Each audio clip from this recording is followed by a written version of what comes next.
it's got to be something that the values of the organization also speak to, so that the right behavior is expected of everyone, and behavior that is inappropriate and not inclusive is dealt with, so that all people in the organization can feel that they have a place and that there's room for growth.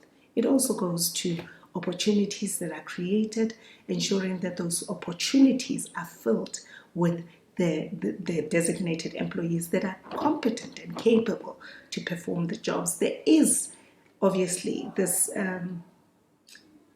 misnomer where people think that affirmative action is about promoting designated groups that do not necessarily qualify. The Act is very specific that people need to demonstrate competency and potential in their roles. So the idea that Black people should be employed just because they're Black is false, and it sabotages the real intention of the Employment Equity Act. We were quite encouraged when we saw the letter that came from the board of Dischem, where the letter itself now began to create better context for the employment equity initiatives within the organization. It attempted to link the drive for diversity and inclusivity, to link it to the ethos and the values of the organization, which is what we want to see. We want to see sustainable, substantive equality, and it can only happen when that is done. And we really hope that that will be the way forward for Dischem, as well as for other organizations. In this case, Dischem is a case in point because it is in the media, but there's a lot of companies that we can talk to that are doing well, and some that are not doing so well, that continue to do this as a tick box exercise.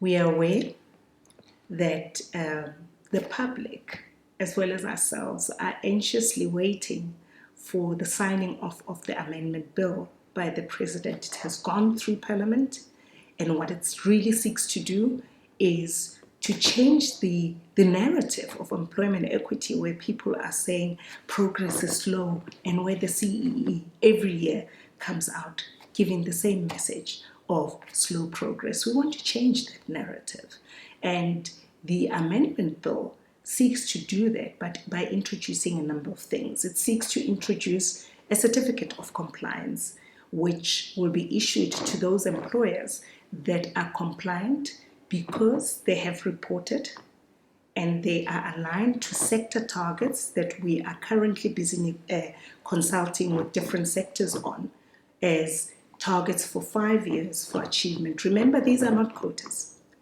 Very often people accuse us of putting in place quotas, and the difference between quotas and targets is that quotas are rigid and prescriptive. Targets are flexible, and we've built in flexibility. First, we're saying organizations have 5 years to achieve the sector target, and within those 5 years, they have the flexibility to decide how they're going to do that. Over and above that, there are also justifiable reasons that have been tabled in the regulations that employers can use as reasons where they have not been able to achieve the targets. For instance, if an organization has had major restructuring and as a result couldn't, it affected the progress that it was making, it could give that as a reason. And there are a number of other reasons that are in the regulations. So all those reasons build in the element of flexibility into certificate of compliance will be issued to those that report, to those organizations that meet their sector targets, to organizations that comply with the National Minimum Wage Act. And when inspectors come into their organizations, they can prove that they're compliant. And also organizations that have not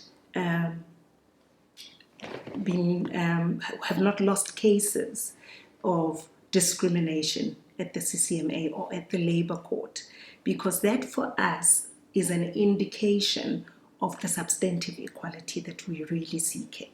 When an employer goes, for example, when an employee goes to the CCMA and says, my pay is not equitable to that of my colleague who does exactly the same work with the same qualification and the same experience, that on its own is discrimination and should be interrogated further. And when cases such as those, as one of the examples that usually go to the CCMA, is lost, such an employer would not, for that year, be able to get a certificate of compliance. These certificates of compliance are very important because they enable employers to do business with government and state-owned enterprises. So in cases where an employer has lost their certificate because they didn't comply to any of the variables that I mentioned, for that year, they would not be able to access state or state-owned enterprises tenders. And that is how we are seeking to ensure that we enforce the compliance. Over the years, the principle that we've applied so far has been self-regulation, where our employers decide for themselves their targets and they achieve them or not achieve them. And what we are saying is that we want to regulate more strictly the achievement of targets to ensure that we get to the EAP much sooner than what we're seeing. As I said, at this stage, we're doing 1 percentage point increase per annum at top and senior management, and it's just not satisfactory.